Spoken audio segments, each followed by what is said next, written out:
সময় সংলাপে স্বাগত জানাচ্ছি। আমি তুষার আব্দুল্লাহ। সময় সংলাপে আমার সঙ্গে যোগ দিয়েছেন কাজী আনিস আহমেদ। আপনাকে স্বাগত সময় সংলাপে।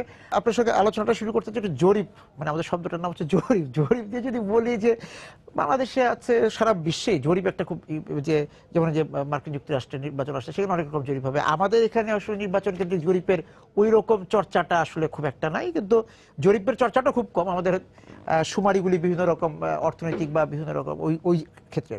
কিন্তু সাম্প্রতিক সময় আমরা দেখছি, এই যে ধরেন আপনারাও একটা জরিপ করেছেন, বিভিন্ন পত্রপত্রিকা করছে, বিভিন্ন অন্যান্য সংস্থা করছে। এই জরিপগুলো আপনার কাছে কি মনে হয় যে সেটা কি উদ্দেশ্যটা এরকম থাকে যে আমি একটা ভারসাম্য রেখে এটার ফলাফল প্রকাশ করব, যদি আমাদের আমাদের মানে বাস্তবতা যদি বলেন, বাংলাদেশের বাস্তবতায়? না, দেখেন, জরিপ তো এখন রীতিমতো একটা বিজ্ঞানে পরিণত হয়েছে। মূলত এটার অন্যতম উদ্যোক্তা বলতে পারেন গ্যালাপ, যাকে দিয়ে 1920s থেকে আমেরিকায় শুরু, সেই ধারাবাহিকতা এটা এখন একটা জায়গায় এসেছে। এবং জরিপের এত দশকে এত জায়গায় এত লক্ষ লক্ষ জরিপের মধ্য দিয়ে জরিপ বিশারদ যারা ওয়ার্ল্ড ওয়াইড, তারা কিন্তু কতগুলো জিনিস অসংখ্যবার পরীক্ষা করে নানাভাবে প্রমাণিত করে ফেলেছে, যেটা হচ্ছে স্ট্যাটিস্টিক্যাল কিছু বিষয়, যে আপনার কোথাও যদি স্যাম্পল সাইজ হয় ট্রুলি র্যান্ডমাইজ যেটাকে বলে, এবং স্যাম্পল সাইজ যদি হয় 1300-র বেশি, তাহলে আপনি যা পাবেন it will typically have less than 5% error. আচ্ছা, এই নিশ্চয়তা আছে সেখানটাতে। জরিপের সবচেয়ে অন্যতম একটা দিক হচ্ছে যে আপনার স্যাম্পল সাইজটা কেমন এবং এটা ট্রুলি র্যান্ডমাইজ স্যাম্পল কিনা। এখন সেইটা যদি হয়, মাঠে আপনি ঠিক মতো কাজটা করেছেন কিনা, মাঠে আপনি তথ্য গ্রহণের সময় আপনি গোড়াতেই ওইটার পরিকল্পনা বিন্যাসটা ঠিক করেছেন কিনা। আমি ধরেন ঢাকায় 1300 লোকের সাথে কথা বললাম বাংলাদেশের লোক মনে করছে, তাহলে কিন্তু হবে না। কিন্তু আমি বাংলাদেশ জুড়ে 1300 লোকের সাথে কথা বলে যদি বলি বাংলাদেশ মনে করছে, তাহলে কিন্তু হবে।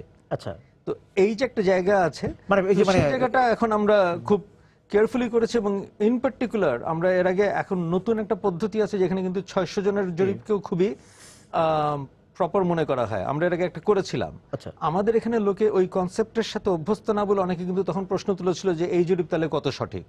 তো এবার আমরা করেছি 4950 জনের জরিপ, এবং এটা ট্রুলি র্যান্ডমাইজড। অতএব এইটাতে যে ফলাফল এসেছে, সব জেলায় 64 জেলায় আমরা প্রশ্ন করেছি, প্রতি জেলায় 50 জন করে, বিভাগীয় সরহে আরো বেশি করে 300 জন করে। কিন্তু মানে ওইটা বলছিলেন যেটা আপনি, যে আমি জরিপটা আমি একটি নির্দিষ্ট অঞ্চলে করেই আমি যদি বলে দিই যে এটা একদম আম মানুষের জরিপ, হ্যাঁ, বা মতামত, সেইখানে মানে ব্যাকরণগত বা বৈজ্ঞানিক জায়গায় আপনাকে এমন একটা জায়গায় যেতে হবে যেখানটাতে আপনি তথ্য কালেক্ট করবেন, যেখানটাতে আপনার গোটা সমাজের একটা প্রতিনিধিত্বমূলক চিত্র পাওয়ার সুযোগ আছে। সো আপনি পথে যেখান দিয়ে সব ধরনের মানুষ হেঁটে যায়, সেইখানটাতে মানুষ, আমি ভারসাম্যের কথা বলতে পারেন, সেখানে যদি বাজার থেকে করতে পারেন। কিন্তু আমি যদি ধরেন খালি দেশ জুড়ে সব কলেজে করি, যেখানে অধিকাংশ উত্তরদাতার বয়স 18 থেকে 24-এর মধ্যে, তারপর বলি সারা দেশ ভাবছে, তাহলে কিন্তু হবে না। আমরা করেছি, ওখানে শ্রেণী পেশার একটা বিষয় আছে। কিন্তু এই ভারসাম্যের কথা বলছিলাম এই জন্য যে আপনাদের জরিপে বলা হচ্ছে যে অর্ধেক মানুষ মনে করেন যে দেশ ঠিক মতো চলছে, আবার অর্ধেক মনে করছেন যে দেশ ঠিক মতো চলছে না। এবং এটা 100% মিরেট তথ্যগতভাবে যা এসেছে আমরা সেটাই পেশ করেছি। লোকের মধ্যে এই দ্বিধা বিভক্তি আছে। সেটা কি আপনি মনে করছেন যে এটা রাজনৈতিক দ্বিধা বিভক্তির ফলাফল আপনার জরিপে এসেছে? সেটার তো নিশ্চয়ই একটা প্রতিফলন আছে। বাংলাদেশে আমরা গত প্রায় অন্তত 3টা বা 4টা নির্বাচনে যেটা দেখেছি, আমরা যদি 90-এর পর থেকে যদি দেখি, 91-এর পর থেকে আমরা যেটা দেখছি যে প্রধান দুই দলের পক্ষে ন্যূনতম মিড 30s থেকে সর্বোচ্চ 40, 42, 43% পর্যন্ত সাপোর্ট, এবং এটার কিছুটা ভেরিয়েবিলিটি দেখা গেছে ওভার টাইম। এই যে সাপোর্টটা যাদের আছে, তাদের মধ্যে যদি দুই পক্ষের জন্য একেবারে খাস 30-30 ধরে নিই, তাহলে তাদের কিন্তু ওপিনিয়ন ওই রাজনৈতিক পছন্দ ধরেই হয়তো প্রকাশিত হয়। কিন্তু তার বাইরেও কিন্তু 40% মানুষ থেকে যাচ্ছে, 30 থেকে 40% মানুষ যাদেরকে ওয়ার্ল্ড ওয়াইড এখন সুইং ভোটার্স বলা হয়, তাদের ওপিনিয়ন কিন্তু হয়তো আরো বিবিধ ফ্যাক্টরের ভিত্তিতে এদিক যাচ্ছে ওদিক যাচ্ছে। তো সেইটাকে সহ যখন অ্যাভারেজটা নেওয়া হয়, আমার মনে হয় এটা যথেষ্ট রিপ্রেজেন্টেটিভ। আমরা যে এটা হচ্ছে রাজনৈতিক ভাবে বিভক্তির ক্ষেত্রে, কিন্তু আয়ের ক্ষেত্রে একটা আমরা দেখছি যে আয় বেড়েছে, আয় কমেছে, সেখানে একটা কাছাকাছি অবস্থান আমরা দেখতে পাই। পেশাগতভাবে কিন্তু মানুষকে 5টা ছকে বিন্যাস করেছি, যে ব্যবসায়ী, চাকরিজীবী, গৃহিণী, ছাত্র এবং অন্যান্য। একমাত্র চাকরিজীবীরা মানে মেজরিটি বলেছেন যে আয় বেড়েছে। আর অন্যদের ক্ষেত্রে কিন্তু বলেননি, ছাত্রদের ক্ষেত্রে না বলাটাই ওরা স্বাভাবিক। কিন্তু যারা ব্যবসায়ী, হ্যাঁ, যারা ব্যবসায়ী বলতে দেশ জুড়ে ক্ষুদ্র ব্যবসায়ী যারা, তাদের কিন্তু প্রতি বছরই যে আয় বাড়বে এরকম কিন্তু কোনো নিশ্চয়তা নেই। না, তার ব্যবসা পরিবেশের উপর নির্ভর করছে, হ্যাঁ, ব্যবসার পরিবেশের উপর নির্ভর করছে, ব্যবসার গতি প্রকৃতির উপর নির্ভর করছে। এবং ব্যয়ের কথাও বলা হয়েছে যে ব্যয় বেড়ে গিয়েছে, ব্যয় বেড়ে গিয়েছে এবং সেটাতে আসলে একেবারেই অস্বাভাবিক কিছু এবং নেই। সেটা কিন্তু আবার 92% বলেছে। হ্যাঁ, এবং মানে ফ্র্যাঙ্কলি আমি যদি বলি যে এই গোটা সার্ভেতে যতগুলো প্রশ্ন আছে, আমি ব্যক্তিগতভাবে প্রকাশক হিসেবে সেটাতে কোনো হাত দিই না। আমার টিম এটা করেছে, অথবা আমি একজন ইন্ডিপেন্ডেন্ট লেখক বা বিশ্লেষক হিসেবেও যদি এটাকে দেখি, আমার কাছে মনে হচ্ছে ওইটা ইন আ সেন্স ছিল গিয়ে সবচেয়ে নিষ্প্রয়োজন একটা প্রশ্ন। কারণ inflation is a natural event of most healthy economies. তো আমার কাছে মনে হয় কাউকে জিজ্ঞেস করা ব্যয় বেড়েছে কিনা ইজ অলমোস্ট লাইক আস্কিং যে এবছর আপনার বয়স বেড়েছে। মানে ব্যয়ের সঙ্গে একটা ক্রয় ক্ষমতার সম্পর্ক আছে, ব্যয়ের সাথে ক্রয় ক্ষমতার সম্পর্ক আছে। এবং সেইটা কি মানে আড়ালে ওই কথাটা রয়ে যাচ্ছে যে ক্রয় ক্ষমতা বেড়েছে বলেই ব্যয় বেড়েছে? কারণ আপনার মানে অপ্রয়োজনীয় এখন এটা কোন খাতে বেড়েছে? যে আমি কি আমার একদম মৌলিক চাহিদার পরে যে আমার একটা অবকাশ থাকে সেই জায়গায় আমি খরচ করেছি কিনা, যে আমি আমার দরকার নেই কোথাও কোনো কফি শপে যে কোনো রেস্টুরেন্টে যে খাবার, কিংবা আমার দরকার নেই একটা দামি মোবাইলের, আমার একটা ফোন আছে কিন্তু আবার আরেকটা কিনছি, আমার পরিবারে একটা মোবাইল হলে চলে কিন্তু আমি দুইটা কিনছি, এই ধরনের ব্যয় কিনা? আমরা তো সেই লেভেলে গিয়ে প্রশ্ন করিনি। এটা হ্যাঁ, একটা সেটাই। শর্ট সার্ভে, এটা 12টা প্রশ্নের সার্ভে। ওই ধরনের ডিটেলসে যেতে গেলে আপনাকে একটা 60 বা 70 প্রশ্নের সার্ভে করতে হবে। এবং আরো ব্যাপকতার যেহেতু সেটা আমরা করিনি, অতএব আমি কোনো উত্তর দিলে এটা আমার ব্যক্তিগত ধারণাগত বলতে হবে। এটা আমরা সার্ভে থেকে পেয়েছি। জেলা যেটা একটা জেলা শহরের তো এক ধরনের, সেখানে মানে নগরের ছোঁয়া লেগেছে, নাগরিকতার ব্যাপার আছে, সেখানে ভোগ বেড়েছে, ভোগের ইন্টারপ্রিটেশনের জায়গা থেকে আমি বলছি যে এই ডেটা যা বলছে সেটা, আমি এমনিতে আবার অরিজিনালি ইকোনমিক্সের ছাত্র, অতএব সেই জায়গা থেকে যদি আমি বলি যে যে কোনো ইকোনমিতে 90-92% লোক বলা যে আমার মনে হয় ব্যয় বেড়েছে স্বাভাবিক, এবং ব্যয় বাড়লে সেটা অস্বাভাবিক কিছু না, কারণ inflation is a healthy event of a healthy economy. So সেটা সবাই এক্সপিরিয়েন্স করবে। বাই কম্প্যারিজন আয় কিন্তু সবার সব বছরই বাড়বে এমন কোনো কথা নাই, সব ইকোনমির এটা রিয়ালিটি।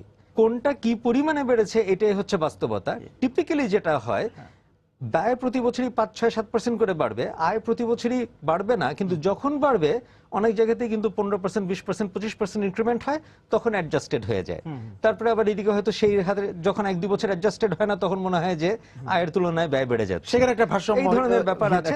সেইটাতে যদি আমরা যেতে চাই তাহলে আসলে ওইটাকে ফোকাস করে আমাদের অ্যাটলিস্ট 30 কোয়েশ্চেনের বা আলাদা সার্ভে করতে হবে। আমি জরিপেও একটু থাকবো, পাশাপাশি আমাদের এই সার্বিক যাপিত জীবন নিয়ে কথা বলবো। সেই জায়গায় আপনাদের এই জরিপকে ধরে আগামীতে জরিপ পরিকল্পনাগুলি আরো বিস্তারিত কিছু আছে কিনা, সেটাকে প্রাথমিক অবস্থা ধরে আপনার আগামীতে কি আপনাদের জরিপের পরিকল্পনাগুলি কি, বা আপনি আরো বিস্তারিতভাবে কোন কোন এলাকা ভিত্তি করতে চান? এলাকা বলতে হচ্ছে যে জনপদের কথা বলছি না, যে মানে অর্থনৈতিক বা রাজনৈতিক যে ক্ষেত্রগুলো আছে সেই দিকের আর কোন কোন দিকে যেতে চান? দেখুন, আন্তর্জাতিক বিশ্বে, বিশেষ করে উন্নত বিশ্বে জরিপ এখন যে জায়গায় গেছে, না সরকার না কর্পোরেটস, ফর দ্যাট ম্যাটার আপনার রাইটস গ্রুপ বলেন, অন্য অনেক কিছু বলেন, বড় যে কোনো ধরনের সংগঠন, অর্গানাইজেশন বা গোষ্ঠী কিন্তু প্রচন্ডভাবে জরিপের উপর নির্ভরশীল, এবং তারা এটা দিয়ে অনেক কিছু তারা বোঝার চেষ্টা করে যে মানুষের চাহিদাটা কি, মনোভাবটা কি, কি গ্রহণযোগ্য হবে বা হবে না ইত্যাদি। সেই তুলনায় আমাদের দেশে কর্পোরেটদের, কোম্পানিদের মানে মার্কেটিং বিভাগের এক ধরনের জরিপের একটা এখন ভালো প্রচলন দাঁড়িয়ে গেছে, এবং সেখানটাতে নানা রকমের কাজ হয়, মানে ডাউন টু এথনোগ্রাফিক লেভেল ইত্যাদি, ব্র্যান্ডে নিয়ে যারা কাজ করে তারা করে। আমাদের দেশে সরকারি এবং পলিসিগত পর্যায়ে সেইভাবে জরিপের প্রচলন যে খুব রীতিমাফিক পরিণত হয়েছে সেটা আমি বলবো না। তবে even compare to the 90s এটার ব্যাপারে কিন্তু এখন আপনি রাজনৈতিক দল বলেন বা একদম সরকারি নীতি নির্ধারকদেরকেই বলেন, তাদের সবার মধ্যেই কিন্তু এক ধরনের সচেতনতা আছে। পৌঁছানো গিয়েছে, কারণ এটা নিয়ে অনেক বিতর্ক হয়, কেউ কেউ উড়িয়েও দেন যে না এটা মানে একটা তারা তাদের ধারণাগতভাবে করে। দেখেন, জরিপ যখন কেউ পছন্দ করে না, প্রত্যেকের একটা বিশ্বাস আছে, একটা ধারণা আছে, ধারণার জায়গার সাথে যখনই জরিপে প্রাপ্ত তথ্য খুব তার কাছে সাংঘর্ষিক মনে হয়, তখন দূরত্ব থেকে যায়, তখন মানে আমার ধারণাটা ভুল হতে পারে, এইটার থেকে জরিপটাই ফালতু, হ্যাঁ। হচ্ছে গিয়ে আরো সহজে পৌঁছানোর একটা মানে জায়গা। বলে ফেলাটা সহজ। তো আমি যেটা বলছি যে আমাদের এইখানে মিডিয়া বা অন্য কোনো, ইভেন আপনার থিঙ্ক ট্যাঙ্কস বলেন, রিসার্চ সেন্টার্স বলেন, তারা যদি পাবলিক ইন্টারেস্ট ইস্যুতে জরিপ করে, it is a public service, এবং আমরা সেই দৃষ্টিভঙ্গি থেকে এটা করছি। এবং সেই জায়গা থেকে ওইটাই বলা যে বৈজ্ঞানিকভাবে কতটা করা হচ্ছে আমাদের এখানে, মানে জরিপের তো একটা বিজ্ঞান আছে, আপনি শুরুতেই বলছিলেন, সেই বিজ্ঞান কতটা মানা হচ্ছে। আমরা আমাদের ঢাকা ট্রিবিউন এবং বাংলা ট্রিবিউন থেকে এখন পর্যন্ত যে কয়টা জরিপ করেছি, প্রত্যেকটা জরিপে কিন্তু আমরা এইটার আগে পর্যন্ত সবসময় থার্ড পার্টিকে ইনভলভ রেখেছি, এবং এখন পর্যন্ত আমাদের সবসময় ওপেন ইনভিটেশন আছে টু দ্য এক্সপার্টস, যে আমাদের full data, full methodology is open, they can come and check. না, সেটা আপনার কথা বলছেন, আমি সার্বিক জরিপের কথা বলছি। সার্বিক জরিপের কথা যদি না, বলেন, আপনার আমি জরিপ মনে তো- করি আপনার তো- হ্যাঁ। অনেকগুলো কিন্তু খুবই প্রফেশনাল অর্গানাইজেশন দাঁড়িয়ে গেছে, এবং খুব রেপুটেবল মিডিয়া যারা, যেমন আমি অফ দ্য কাফ মনে করলে মনে পড়ে প্রথম আলো অর্কোয়েস্টের সাথে করেছে, তাদের দুজনেরই একটা রেপুটেশন আছে, তাদের methods are very strong. So অনেক জরিপের কিন্তু এখন অনেক ক্রেডিবিলিটি আছে। সো আমরা কিন্তু ঘুরে ঘুরে বিভিন্ন টপিকে যাব, একদিকে যেমন এটা হচ্ছে একটা ন্যাশনাল ওপিনিয়ন সার্ভে, আমরা সেটাও করব, আবার বিভিন্ন সময় আরো লোকালাইজ টপিকসেও আমরা করব, এবং আমরা এটা একটা রাউন্ড দ্য ক্লক রাখতে চাই, যে রেলেভেন্ট বিভিন্ন জনগোষ্ঠী এবং বিভিন্ন গুরুত্বপূর্ণ ইস্যুকে কেন্দ্র করে সারা দেশের অথবা পার্টিকুলার রেলেভেন্ট জনগোষ্ঠীর মানে মনোভাব কি, চিন্তা কি, এগুলো বের করে আনা। কারণ সেটার থেকে আমরা মিডিয়া বলি, নীতি নির্ধারক যারা, তাদেরকে বলুন, সমাজের সাধারণ সচেতন মানুষ বলুন, সবাই উপকৃত হবে যে মানুষ আসলে কি ভাবছে, আসলে কি মনে করছে। এটা তো আমাদের জানা সরকারের দরকার। যে সরকারের তো আপনি যেটা বললেন যে একটা যারা এই বিষয় নিয়ে চিন্তাশীল যে সংগঠনগুলো আছে, তাদেরও তো এই জরিপে যাওয়া দরকার, কিন্তু আমাদের এখানে সেই প্রবণতা আমরা দেখি না। একটা বিশ্ববিদ্যালয় যেমন ঢাকা বিশ্ববিদ্যালয় হতে পারে, মানে পাবলিক বা বেসরকারি বিশ্ববিদ্যালয়, যে কোনো বিশ্ববিদ্যালয় কিন্তু এই কাজগুলো করতে পারে, কিন্তু আমাদের এখানে এই চর্চাটা শুরু হয়নি। আমাদের এখানে এই চর্চাটা শুরু হয়নি, বাট আমার মনে হয় যে আমরা হয়তো আস্তে আস্তে সেদিকে যাব। এটা আপনার একটা ইভলভিং কালচারের বিষয়, যে মানে গ্রহণ করার জায়গা থেকে। এবং এই যে আপনি যে বিষয়গুলো বলছিলেন যে এই যে জরিপের ক্ষেত্রগুলো বদলে যাবে, সেই ক্ষেত্রে একটা খুবই গুরুত্বপূর্ণ যে এই যে আমরা বলছিলাম যে আমাদের নাগরিক জীবনে বিভিন্ন সংকট বিড়ম্বনার বিষয়গুলো আছে, সেই জিনিসগুলো নিয়েও তো এই যে ধরেন আমরা যদি বলি ফ্লাইওভার, একটা কথা একদম আমাদের সামনে এখন হচ্ছে, আমাদের যানজট, এই বিষয়গুলি নিয়ে সরকার যখন নীতি নির্ধারণী পর্যায়ে কোনো সিদ্ধান্ত নিতে চায়, তার আগে তো এই ধরনের জরিপ করা যেতে পারে, বা এই ধরনের জরিপ ট্রিবিউন হোক বা অন্য কোনো সংস্থা তারা করতে পারে। অ্যাবসলিউটলি। এবং এখানটাতে আমি যেটা মনে করি যে আমরা যখন একটা এরকম ন্যাশনাল ওপিনিয়ন পোল করি, এবং যেখানটাতে রাজনৈতিক প্রশ্ন প্রাধান্য পায়, তখন মানুষের পলিটিক্যাল এবং পার্টিজান সেন্সিটিভিটি যেটাকে বলে, সেটা কিন্তু অনেক হাই হয়ে যায়, এবং ওই সব পক্ষই দেখতে থাকে যে এটা কি মানে সরকারকে পাশ করিয়ে দেওয়ার জন্য না ডুবিয়ে দেওয়ার জন্য, এইভাবে বিচার করতে থাকে। জরিপের একটা ঝুঁকিও আছে, এইটা একটা ঝুঁকি আছে, এবং সেই ঝুঁকিটা আমরা গ্রহণ করেছি।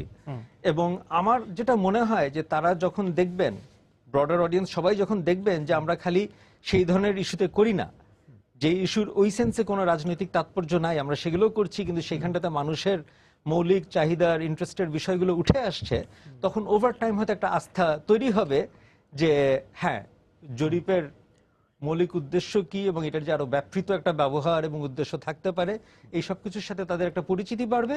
তখন সব রকম জরিপের বেলাতেই আস্থাও বাড়বে, এবং সেই জরিপের থেকে আহরিত তথ্যের ভিত্তিতে যে পলিসি নেওয়া যায়, নীতি নেওয়া যায়, কর্মকৌশল নির্ধারণ করা যায়, এই ধরনের চিন্তাধারা তখন আস্তে আস্তে বিকশিত হবে।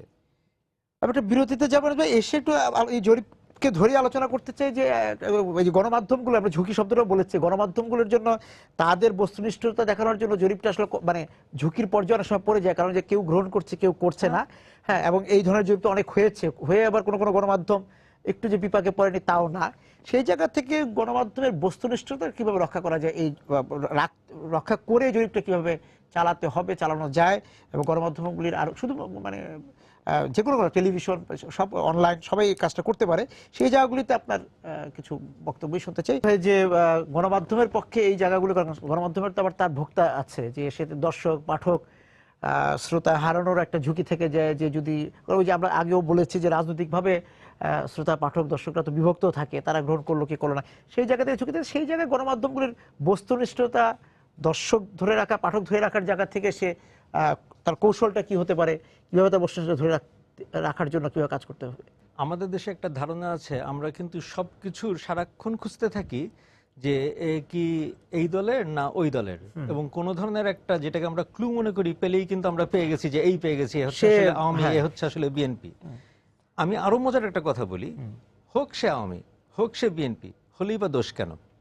বিশেষ করে যারা মিডিয়াতে কাজ করেন, কোন একটা মিডিয়া মূলত প্রো আওয়ামী লীগ বা মূলত প্রো বিএনপি, বা যারা কমেন্টারি লেখেন মূলত প্রো আওয়ামী লীগ বা প্রো বিএনপি, মানে আমরা এটা বের করতে পারলে মনে করি যে একটা ডিসকভারি হলো। প্রো বলতে পারলে, প্রো বলতে পারলে যে আসলে ওই পক্ষের এই জন্য এই কথাটা বলেছে, হতে পারে সে ওই পক্ষের, তাহলে কি কথাটা ইললেজিটিমেট হয়ে যায়? কারণ আপনার আমেরিকার নাম্বার সবচেয়ে এস্টিম দুটো পত্রিকা হচ্ছে New York Times and Wall Street Journal. New York Times is widely known to be pro-democratic party. Wall Street Journal pro-republican. England হচ্ছে Telegraph and Guardian. Telegraph is 100% pro-conservatives. Guardian is 100% pro the Labour Party.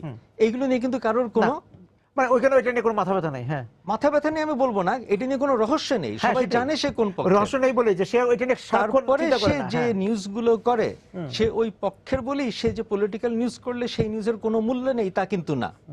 সেই দিক থেকে আমরা আমাদের এখানটাতে আমাদের political cultural কনটেক্সটে নিউট্রালিটিকে যেই মর্যাদা দিয়েছি বা যেভাবে ডিফাইন করেছি সেই ডেফিনিশনটাই আমার কাছে ফল্টি মনে হয়। আমাদের এখানে শতভাগ যে পত্রিকাগুলো থাকে বা হওয়ার চেষ্টা করে তারা তো আর পাঠক পায়নি বা দর্শক পায়নি, সেটা কিন্তু এই যে তারা যে শতভাগ কোন একটি পার্টির দিকে হেলে আছে, সেইটারও তো এক ধরনের কি বলবো সক্ষমতা, দক্ষতা বিষয়। সেই দক্ষতাকে আমরা অর্জন করতে পারি না যে হ্যাঁ একটা পার্টি, একটা দলকে কিভাবে পিছন থেকে চিন্তার জায়গা থেকে সমর্থন বা গাইডলাইন বা দেখানো যায়, সেটা আমরা করতে পারিনি বলেই কি আমাদের এই ধরনের ভাবা হয় যে এটা এটা কোনো একটা পার্টির দিকে হেলে আছে।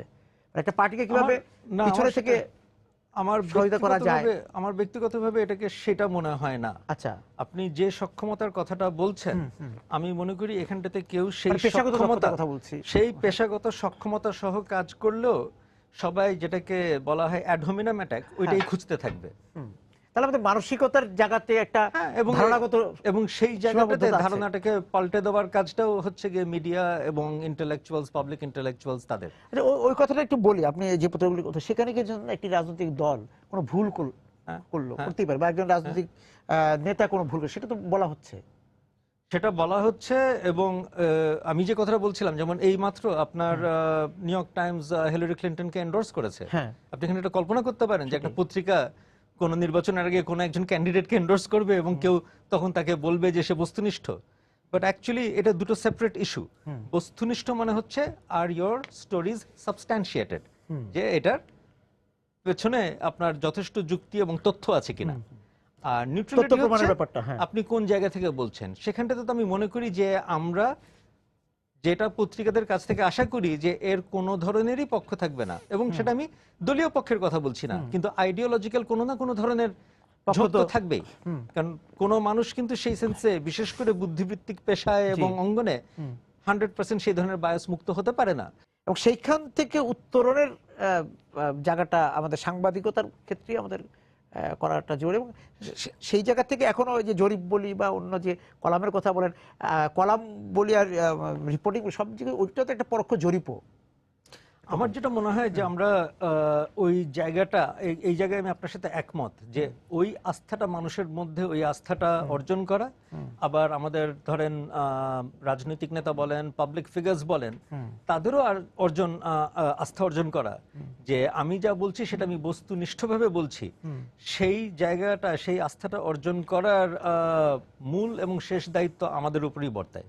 মিডিয়াকে অবশ্যই এই পরিমাণ পেশাদার এবং এই পরিমাণ সক্ষম হতে হবে যে রিপোর্টের পর রিপোর্ট দিয়ে আমাদেরকে দেখাতে হবে যে আমি যা বলেছি কথাটা সত্যি যুক্তিসঙ্গত, তথ্য নির্ভর। ইনডাইরেক্টলি বা ডাইরেক্টলি মিডিয়ার সাথে আমার 25 বছর হয়ে গেছে, এবং এই 25 বছরের অভিজ্ঞতাতে আমি মনে করি যে আমাদের মিডিয়ার অনেক প্রোগ্রেস হয়েছে এবং এখনো আরো প্রোগ্রেসের জায়গা আছে। কিন্তু এই 25 বছরের অভিজ্ঞতায় আমি একটা দেখেছি, এই যে আমরা বলি যে আমাদের বড় নেতারা অনেক সময় সমালোচনা সহ্য করেন না বা অসহিষ্ণু এরকম বলি, আমি কিন্তু দেখেছি যে অলমোস্ট অত্যন্ত যুক্তি নির্ভর এবং তথ্য নির্ভর যে সমালোচনাগুলো আছে, এইগুলো নিয়ে কিন্তু কখনো তেমন কোনো কথা শুনতে হয়নি। তাহলে ওই জায়গাটা যেই অ্যাটাকটা একটু পার্সোনাল হয়ে যায়, অতিরিক্ত তীব্র হয়ে যায়, যেখানটাতে হয়তো সোর্সিং বা সাবস্ট্যান্সিয়েশনের কিছু ফাঁক থেকে যায় বা প্রশ্ন থাকার মতন জায়গা থেকে যায়, সেগুলো নিয়ে রিয়াকশন হয়। আচ্ছা, আমি একটু বিরতিতে যাচ্ছি আনিস ভাই, এসে একটু তাহলে বিষয়টা কোথায় দাঁড়াচ্ছে?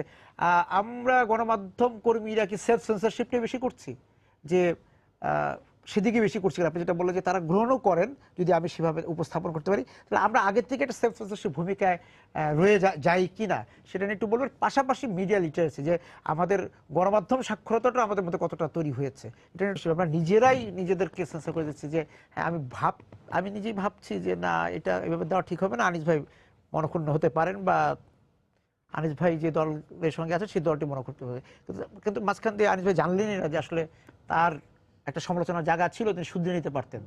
এই জায়গায় তো আমাদের গণমাধ্যমের কিছু কিছু অবস্থান আছে নাকি? কিছু তো এ ধরনের দোষ আছে। অনেক জায়গায় হয়তো অনেকে যা বলা সম্ভব, যা বলা যায়, অযথাই হয়তো তার থেকে কম বলছেন বা সেটুকু বলতে সাহস করছেন না, সেটার দায়িত্ব তাদের উপর বর্তায়। তবে এটাও আছে যে এই দেশে তো মিডিয়ার উপর এক এক সময় এক এক রকম ভাবে আঘাত এসেছে। সেটার কারণেও মানুষের মধ্যে এক ধরনের প্রতিক্রিয়া বা সংশয় তৈরি হয়েছে।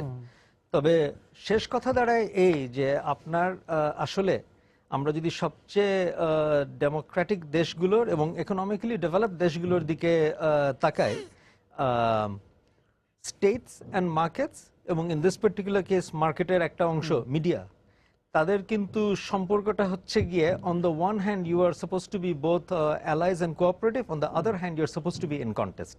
আচ্ছা, এবং আমরা পছন্দ করি বা না করি, নীতি যাই বলুক না কেন এবং সংবিধানে যে কোনো দেশেরই সংবিধানে যাই বলুক না কেন, আপনার স্টেট বা সরকারের কিন্তু ন্যাচারাল টেন্ডেন্সি হবে কর্তৃত্ববাদিতার দিকে। এবং আপনার মিডিয়ার অথবা মিডিয়ার বাইরেও যারা পার্টিকুলারলি বিভিন্ন ধরনের রাইটস গ্রুপস, ফ্রিডম অফ স্পিচের ক্ষেত্রে, সেটার ক্ষেত্রে লেখকরা হতে পারে, অন্যরা হতে পারে, তাদের কাজ হবে এটাকে অ্যাক্টিভলি রেজিস্ট করা। তারা যদি সেই দায়িত্বটা না নিয়ে এরকম যদি মনে করেন যে সংবিধানে লেখা আছে অতএব এটা আমি এখন অটোমেটিক্যালি পাবো এবং পাবো ভেবে যদি বসে থাকেন হাত গুটিয়ে এবং বিভিন্ন সময় বিভিন্ন জায়গায় বিভিন্নভাবে স্ট্যান্ড নেওয়ার সাহসটা না দেখান, সেটা নেওয়ার মতন ইউনিটি কনসিয়াসনেস তাদের যদি না থাকে, তো আপনি কোন দেশে কোন সমাজে কি পরিমাণ রাইটস ভোগ করেন সেখানটাতে কিন্তু এই মানে দর কষাকষিটা করতেই হবে, এটা করতেই হবে। এটা একটা ইটারেটিভ প্রসেস, এটা একটা চলমান প্রক্রিয়া। সেই জায়গায় আমেরিকার মতন দেশে কিন্তু আপনার ওই 1950s-এ হাউস অন আমেরিকান অ্যাক্টিভিটিস, হুয়াক নামে একটা কমিটি হয়েছিল, যারা কিন্তু বহু লোককে ব্ল্যাকলিস্ট করেছিল যে এ কমিউনিস্ট, ও কমিউনিস্ট, কেবল সন্দেহের ভিত্তিতে। আমেরিকার মতন একটি উন্নত দেশ, একটা ডেমোক্রেটিক দেশ, সেখানে পর্যন্ত এরকম ঘটনা ঘটেছিল যে হলিউড থেকে বিভিন্ন লেখক ব্যান্ড হয়ে গেছে যে তার লেখা নেওয়া যাবে না কারণ সে নাকি কমিউনিস্ট। আমেরিকার মতো দেশে কিন্তু এই পরিমাণ রাইটস ক্ষুণ্ণ হয়েছিল এক সময়, এবং আরো বহু সময় আরো বহুভাবে হয়েছে। আমাদের পাশের দেশে ভারতেও হতে দেখা যাচ্ছে, হতে শোনা যাচ্ছে, এবং সেটাও তো একটা বিশাল গণতন্ত্র। সেই ক্ষেত্রে তো এটা যে কেউই স্বীকার করবে যে বাংলাদেশের গণতন্ত্র মানে অ্যাট দ্য ভেরি লিস্ট এখনো বলতে হবে যে এটা একটা প্রক্রিয়াধীন বিষয়। হ্যাঁ, এবং সেই জায়গায় এরকম একটা জায়গাতে তো এই ধরনের কিছু যুদ্ধমান পরিস্থিতি থাকবে। সেই জায়গাতে সহিষ্ণুতাটা কতটুকু আমাদের মধ্যে, মানে এই যে গণমাধ্যমের সমালোচনা এবং গণমাধ্যম সরকার হোক বা শুধু যে সরকারের সমালোচনা তা না, এই যে আপনি আবার গণমাধ্যমের পাশাপাশি কর্পোরেটের সঙ্গে যুক্ত, সেই কর্পোরেটের সমালোচনা করা, সেই সহিষ্ণুতাটা কতটুকু তৈরি হয়েছে? কারণ আমাদের কিন্তু দুইটা ভাগ হয়ে গেছে, একটা কর্পোরেট, একটা সরকারি, দুই খাতের। আপনি ওই প্রথমত আমি সরকার আর কর্পোরেটের বিষয়টাকে একটু ভিন্নভাবে দেখি, এই কারণে যে সরকার যেভাবে শক্তিশালী অন্য কেউ সেইভাবে শক্তিশালী না। সরকার রুষ্ট হলে এবং চাইলে আপনাকে যতভাবে নিগৃহীত করতে পারে, কর্পোরেট সেটা পারে না। কাঠামো তার সঙ্গে। তো এদিক থেকে আমি মনে করি কর্পোরেটের মানে অ্যাট সাম লেভেল কর্পোরেট আপনার সবচেয়ে বড় ক্ষতি কি করতে পারে? সে বিজ্ঞাপন দেবে না। তো এটা এখন আপনাকে তাহলে দায়িত্ব নিয়ে কাজ করতে হবে। আপনি যদি সত্যি মনে করেন যে সে খুবই পাবলিক ইন্টারেস্টের জন্য ক্ষতিকর কিছু করছে এবং আপনি সেই দায়িত্ববোধ থেকে স্টোরিটা করতে চান, তাহলে ওইটুকু ক্ষতির ঝুঁকি নিয়ে সেটা মেনে নিয়ে করতে হবে। এটা একটা। কিন্তু সরকারের ক্ষেত্রে তো বিষয়টা অন্যরকম। ইন থিওরি তো সরকার তো আপনার গোটা প্রতিষ্ঠানটাই বন্ধ করে দিতে পারে, আপনাকে বা অন্য কাউকে জেলে নিয়ে যেতে পারে, অনেক কিছু করতে পারে। এইগুলো তো আমাদের দেশে হতে দেখা গেছে, সেই জন্য আমি উদাহরণটা দিচ্ছি। তো সেই প্রেক্ষিতে অবশ্যই এখানটাতে মানে মিডিয়ারও সেন্সিটিভিটি আরো অনেক বেশি, তাকে অনেক কিছু একটু ভেবে চলতে হয়। বাট তারপরেও এই কনটেক্সটে আমি বলবো যে আমি তো নিজেও বহু দেশে যাই, খুব কাছাকাছি দেশগুলোরও যদি আমি তুলনা দিই, এবং কিছু দেশ যাদেরকে হয়তো অর্থনৈতিক বিচারে বা অন্য বিচারে আমাদের থেকে উন্নত মনে করা হয়, থাইল্যান্ড বলেন, মালয়েশিয়া বলেন, মিডল ইস্টে বলেন, বহু জায়গার তুলনায় আমাদের পত্রিকা এখনো অনেক ডাইনামিক। এখানটাতে আমরা এখনো অনেক কিছু বলি এবং বলতে পারি, যেটার ধারে কাছেও কিন্তু বিশ্বের অসংখ্য দেশের মিডিয়া আসে না। আসে না, এবং তারা ওই চর্চাটাও ওই অনুষ্ঠানের মধ্যে তারা নেই। আমি একটু যে বলছিলাম মিডিয়া লিটারেসি নিয়ে কথা বলবো, গণমাধ্যম সাক্ষরতা, সেইটা আমরা একদম যারা আমরা গণমাধ্যমের কর্মী হিসাবে আছি তাদের মধ্যেই সেটা কতটা তৈরি হয়েছে, আমরা কতটা সেই সাক্ষরতা অর্জন করেছি। কিন্তু আমার কাছে কেন জানি মনে হয় যে যারা আমাদের ভোক্তা তাদের মধ্যে এক ধরনের সচেতনতা কিন্তু আছে, এবং তারা কিন্তু অনেক কিছুই বুঝেন। আমরা হয়তো তাদেরকে তোয়াক্কা করার চেষ্টা করি না, তারা আমাদেরকে বুঝেন যে আমরা কি করছি কি করছি না, কিন্তু আমরা তার মতামতটাকে হয়তো তোয়াক্কা করি না। আমি জানি না, আপনি আমার মনে হয় কেউ যদি রাজনীতি করেন অথবা মিডিয়াতে কাজ করেন, তারা যদি মনে করেন যে তারা গণমানুষের থেকে অনেক বেশি বোঝেন বা গণমানুষ এটা বুঝবে না ওটা বুঝবে না, এইটার থেকে বড় ভুল আর হতে পারে না। মানুষ অনেক কিছুই বোঝে, ঠিক মতো বোঝে।